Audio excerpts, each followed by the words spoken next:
Hey everyone, welcome back. We are officially on lesson 18. This thing is moving along quickly, right? This lesson is extremely important. We talked about in lesson 5, building your team, we talked about having an accountant or CPA to advise you. Well, when I got my accountant, the first thing they told me was you need to hire a bookkeeper or learn how to keep your own books. So I'm not a bookkeeper, but I'm here to help you all with keeping your own books, how to keep track of your own money, how to make adjustments based on your revenues, your profits, your loss. What exactly is a profit loss statement, right? So let's jump right into it. And I'm gonna do a screen share this one. So this particular tutorial is gonna be short because a lot of the time is gonna be spent explaining in the screen share below. So make sure you guys watch that in its entirety and be prepared to take notes or even create your Excel sheets or create your books as you go. All right, so bookkeeping, what is it? All right, bookkeeping, or when I first got started, it was just explained to me as your profit and loss statement. I remember being broke and applying for like state insurance and whatnot, and the way that they track your income when you don't have a job or you're self-employed is they ask for a profit and loss statement. Same thing for like recently when I had to buy a house, they asked me for my profit and loss sheets, right? My profit and loss statement, otherwise known as P&Ls. If you guys hear it called P&Ls, that's profit and loss. You're literally tracking or listing all of your pluses. I made $10. I made $5, right? I spent, not loss, they call it loss. You can call it loss, whatever, but I spent $10. I spent $2, okay? So my profits, right, would be 3. 10 plus 5, that's 15. 10 plus 2, that's 12. 15 minus 12 is 3. That's a 3 for everyone that is a 3, right? So 12 is, I'm sorry, I looked right at 3 and said 12. 3 would be my profit. Okay, the definition of profit, let's throw it on the screen here. Profit is, and actually I'm gonna look it up so I can read it out loud. I wanna give the actual definition. I mean, obviously profit, the definition is the amount of money you made after your expenses. All right, profit. A financial gain, which means a plus, especially the difference between the amount earned and the amount spent in buying, operating, or producing something. Okay, profit. So to break that down quite, a little easier, give you some tangible, I bought a case of 36 waters. That's a loss. It cost me $4. Okay. I sold all 36 waters. I made $36. Okay. Obviously my profit equals $32. Can move dollar sign there. Okay, $32 is my profit. Now, my expenses, pretty obvious, same as my loss, right? I'm just gonna put expenses, we're gonna use different words, is $4. Okay, another word for profit, we just said it, gains. Another word for profit, net. Net means your revenue. I'm gonna put revenue here because we're gonna fill that in as well. After all expenses, okay? I'm gonna put gross here for another definition. Okay, gross is your revenue without any subtractions. So gross and revenue are kind of the same thing. I'm gonna look up the definitions here actually. We're gonna throw it up on the screen too, no worries.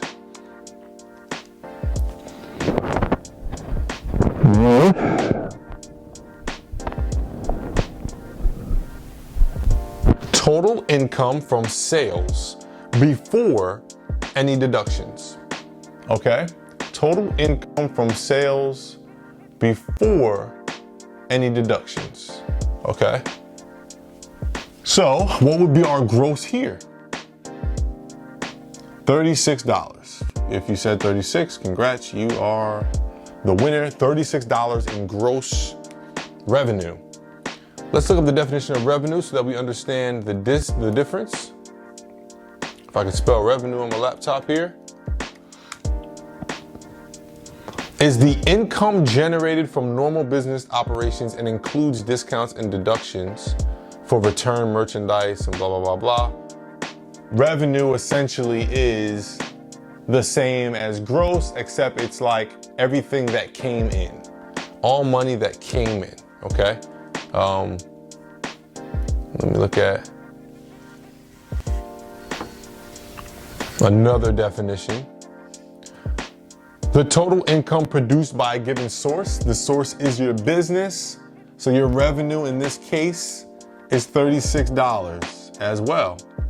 But notice the difference of the definitions, okay? Gross revenue, or gross, the definition of just gross by itself. I'm gonna open up another tab so we can put them next to each other. And video editor, put them next to each other on the screen, please. But gross, without deductions, the total amount of sales before taking deductions or expenses. The total amount of sales before taking deductions or expenses. Definition of revenue is the total income produced by a given source. All right. So if you want to, see the difference, revenue is the total income, which in this case is 36. Gross is before deductions, which is also 36. But those numbers could be different because I believe revenue said total, gross was sales. It's a sales term specifically. So if I got a loan for $5 to help me with the initial cost, that would be included in my revenue. And if there's accountants or something watching this and you say I'm wrong, shoot me an email and we'll correct it. But I'm trying to break this down in a more simple way. $41 in revenue, but gross, which is sales, is still only $36 because we did not make this $5 from a sell.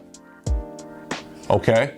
We did not make that $5 from a sell. It was from a loan, an investment.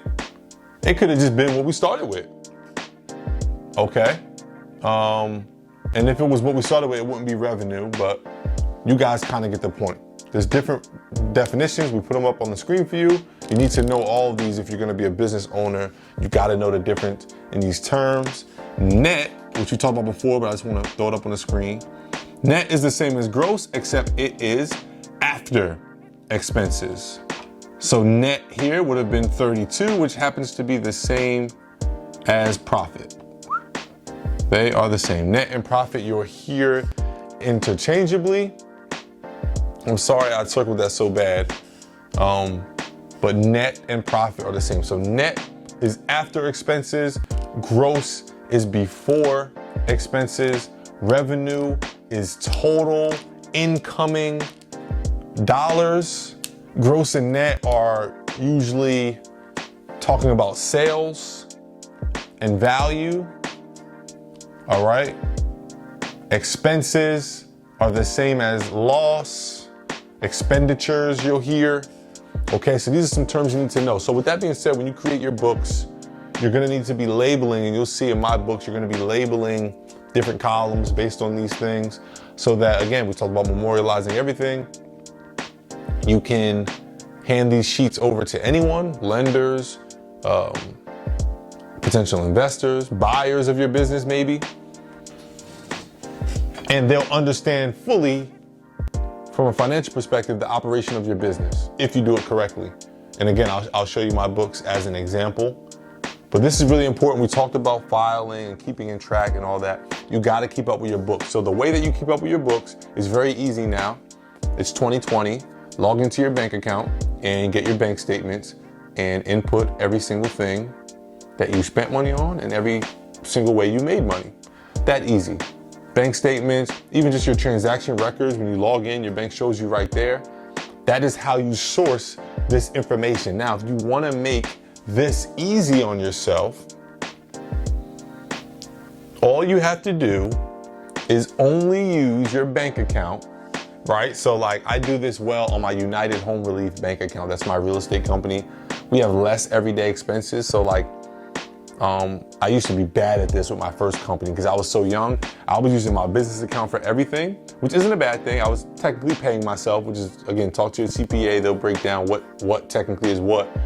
But why it was bad was because when it was time to file my taxes, it took me forever to create this sheet because I had to look at, okay, I swiped the card at Wawa for gas and filled my tank up. What tank did I fill? Right? Where was I going? Was it technically a business expense? I'm already writing off the mileage from my car. So like, why did I swipe the gas with that card, right? Or I went out to eat. Did I take a client out to eat? Did I just buy Chipotle for myself? Okay, so how am I filing that $10 for Chipotle? Is that me paying myself and then getting something to eat? Did I just eat on the company's dollar? The company bought me lunch? Right? So there's so many different ways you can write this off and record this, or record this, but your CPA will break down what's best for your situation. Your accountant will break down what's best for your situation. But the easiest way, my company, United Home Relief, we have an inspection for the business, we swipe the card. We have an appraisal we got to pay for, we swipe the card. When we buy a house, we're buying it from that account. When we sell a house, the money goes in that account. Right? When we collect rent, it goes in that account. When we make repairs at the house that where we have tenants, we swipe the card or we take money out of that account. So the profits and the losses are pretty clear and evident. It's obvious, right? This also becomes hard when you are acting as a sole proprietor, okay? Which means, okay, I cut hair, I'm a bartender, it's just me, and I'm just making cash. Okay, like I know a lot of people like that. I was once one of them. I was training people for basketball. I was making cash. It is what it is. I made cash. But when it came time for me to get a car or buy a house, and I was showing $10,000 a year in income, I had to start filing that money. And I didn't want to pay too many taxes, so I had to organize it and make sure I was only paying taxes on the money I made. So I had to go through, because I didn't have a separate account yet, I had to go through my personal account and look at every time I swiped my card and bought something for my business, and every time money went into that account that was from my business. So if somebody paid $50 cash and I put it in the account, I have to go back on my bank statement and try to remember, right, where or what that $50 was from if I'm not doing my profit and loss statement every week, every night, right? Once a month is what I do mine now, but that's because my accounts are organized. When you deposit cash or a check on your phone mobily, right, or at the bank, you can leave a memo saying what it is, explaining the deposit, and it'll show up on your bank statement with that memo in it, and that'll help you be able to create this profit and loss Excel sheet or document easier without having to remember what that deposit was for. That's very important. When something is wired to you or Zelle or Venmo, it says the person's name.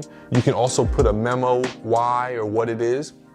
That helps in your profit loss statement for all of you who are operating out of your personal account. What about when you buy things cash or when people pay you cash and you don't deposit it? You can go to Staples, buy a book of receipts. You can give receipts for when people pay you. That's big, all right, for keeping record. That's kind of an old school way of keeping record. Oh, keep all your receipts. People used to do that when doing taxes. Keep all your receipts. Give receipts to people. Write it down in a notepad and then you input it into your bookkeeping and you file taxes that way. That's okay, but since everything's digital and electronic now, we don't have to do that. Put everything through your bank account, okay, as best you can. When you make money, go to the bank that night, deposit that money, put a memo in from what it's from. Also still write it down and have it broken down and get receipts. I'm not saying cut that part out, but make bookkeeping easy for you by keeping a record of it digitally, okay? You'll see on mine, on mine I have a category for cash, I have a category for checks. Shoot, I got a category for Venmo, Cash App, so I know where it came from. And then I break down, right, what is for, what was the product. And then I break down if it was a profit or a loss. What side of the column is it gonna be on? This side or this side? And at the end, I get these numbers for the month. Each month adds up for the year, and that tells me how much I made annually, which means yearly, for those who don't know. Hope I spell annually right. I think it's 1 L. Nope, I was right, it was 2. Right, is it annually? Whatever. I see how much I make annually, I see how much I make monthly. That helps me create projections, which means looking ahead and seeing what I should make or will make, forget should, what I will make, right? We gotta speak confident and speak in automation, speak in scale. What I will make based on what I've been making. All right, so now that I'm 5 years in, this also helps your company grow because you start realizing trends and patterns. 5 years in, I know that winter, we're gonna make a lot of money from private lessons. Spring, we're gonna make a ton of money from AAU teams and after school programs. And I know exactly how much money we're likely gonna make based on a whole bunch of rates and KPIs, which is key performance indicators. We can throw that up on the screen too, key performance indicators. RGIs or RGLs, no, RGAs, man, ooh, it's getting late, guys. RGAs, which is revenue generating activities, right? Having all those organized.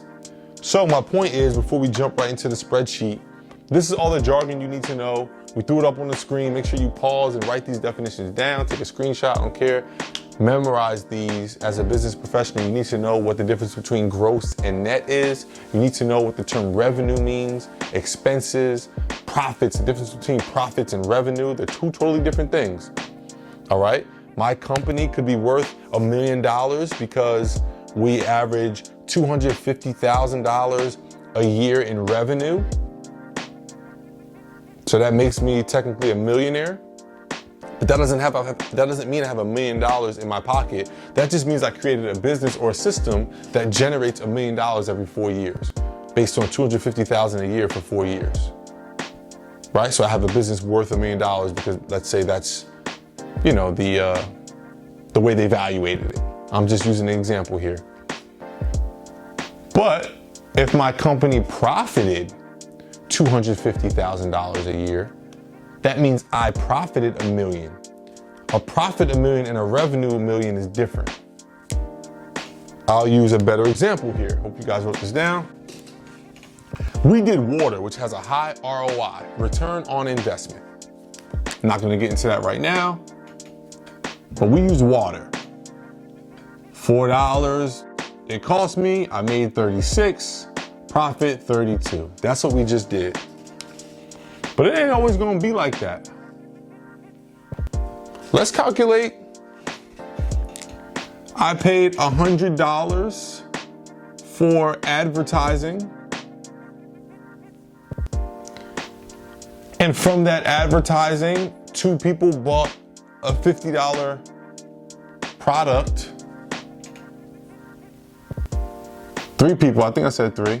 So that's, 50, 50, 50.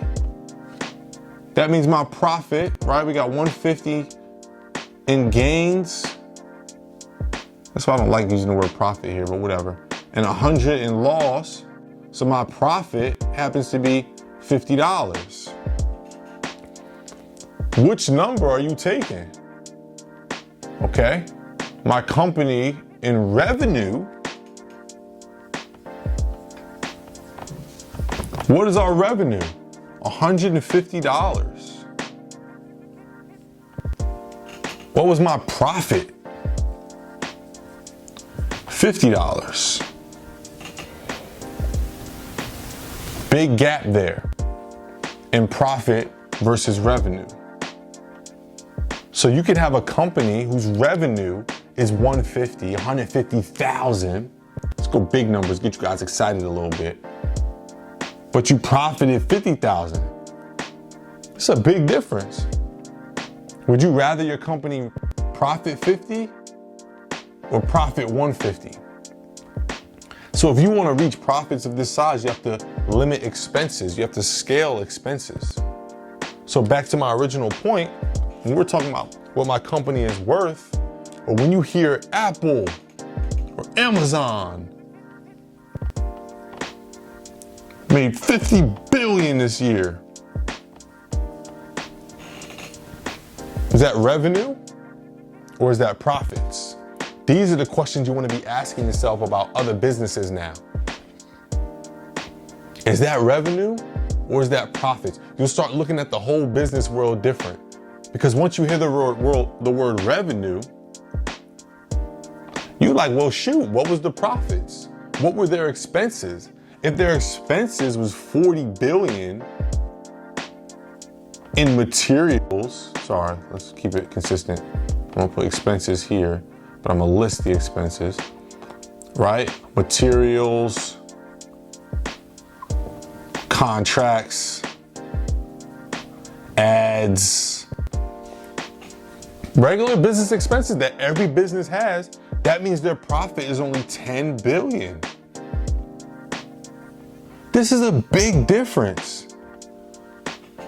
But you know what they use for, let's say, Jeff Bezos? You're Jeff Bezos, you're the owner. When they evaluate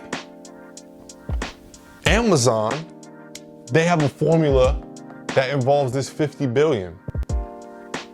Okay? The revenue.